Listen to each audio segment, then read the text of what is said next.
Okay, let's dive into this. We're going to unpack a timeless and honestly a tragic story of mentorship, success, and jealousy. It's a powerful look at how a leader's greatest asset can somehow become the very thing they fear the most.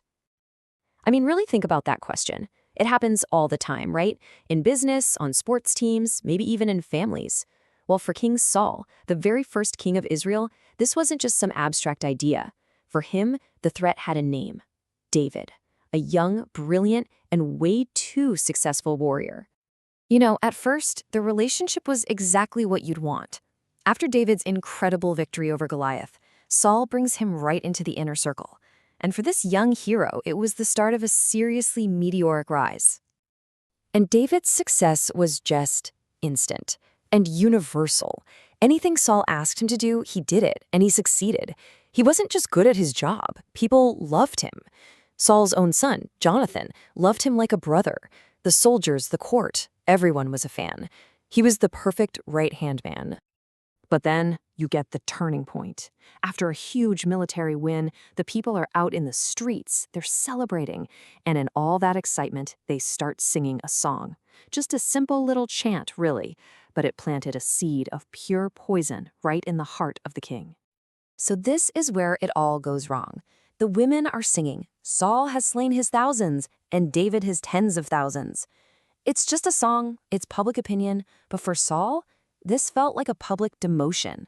He's the king, and he's getting second billing. Ouch. And right here, we get a peek inside Saul's head. This wasn't just hurt feelings. No, this was a cold, political calculation. He immediately jumps to the conclusion that David's popularity isn't good for the kingdom. It's a direct threat to his crown. And from that moment on, he never looks at David the same way again. So Saul's jealousy, it doesn't just stay a feeling. Oh, no. It quickly boils over into action. And what follows is just this series of increasingly desperate plots designed to get David out of the picture for good. Now, this is so important to understand. This isn't just professional rivalry. At its core, Saul's fear was spiritual. He had this gut feeling that God's favor had left him and had settled on David instead. So every single one of David's wins was just a constant, painful reminder of what Saul felt he'd lost. And you can just see how it escalates. First, it's just raw, impulsive anger. He literally throws a spear at David while he's playing music in the palace. When that doesn't work, he gets crafty. He tries to use his own daughter, Merab, as bait, basically hoping David will get himself killed trying to earn her hand. And when even that doesn't work, he comes up with his most twisted plan yet.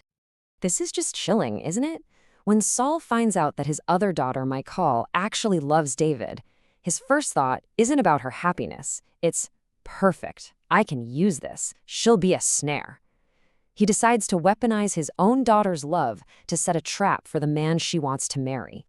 And here's the trap. The bride price. Saul tells David, "I don't want any money. Just bring me 100 Philistine foreskins." It's this gruesome, seemingly impossible task. It was basically a suicide mission. Saul had to be thinking there is no way he survives this.